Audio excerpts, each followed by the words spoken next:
Jawaharlal Nehru a commis certaines erreurs et l'Inde en a payé un prix très lourd.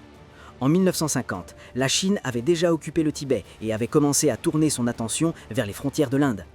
En 1957, lorsque Kodandera Subbiah Timaya est devenu le chef de l'armée indienne, il a averti le Premier ministre de l'époque, Jawaharlal Nehru, que la Chine pouvait devenir une menace sérieuse pour l'Inde et qu'il était nécessaire de renforcer l'armée. Cependant, au lieu de suivre cet avertissement, Nehru a réduit le budget de l'armée à environ 305 crores de roupies, sur les conseils du ministre de la Défense de l'époque, V.K. Krishna Menon. Ce montant était très faible par rapport aux dangers croissants aux frontières. Entre 1959 et 1960, la situation est devenue encore plus claire. La Chine a occupé la région stratégique d'Aksai Chin, au Ladakh, et a refusé de reconnaître la ligne McMahon que l'Inde considérait comme sa frontière officielle. Pour comprendre la réalité sur le terrain, l'armée indienne a mené un important exercice militaire en 1960 sous la direction du lieutenant-général Thorat. Cet exercice a montré que l'armée manquait sérieusement d'armes, de munitions et d'équipements.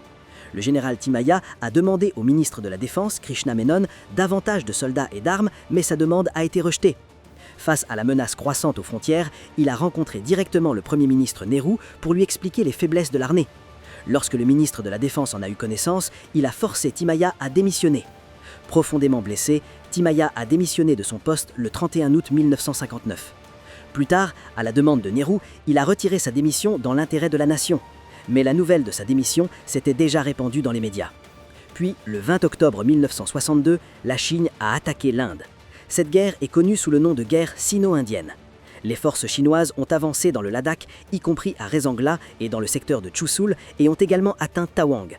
Les soldats indiens ont combattu avec beaucoup de courage, mais en raison du manque d'armes modernes et d'une préparation insuffisante, l'Inde a subi de lourdes pertes. Après la guerre, la Chine a conservé le contrôle d'environ 38 000 km² de territoire indien. Cela montre clairement que si Nehru avait renforcé l'armée au bon moment, il aurait été beaucoup plus difficile pour la Chine de s'emparer du territoire indien.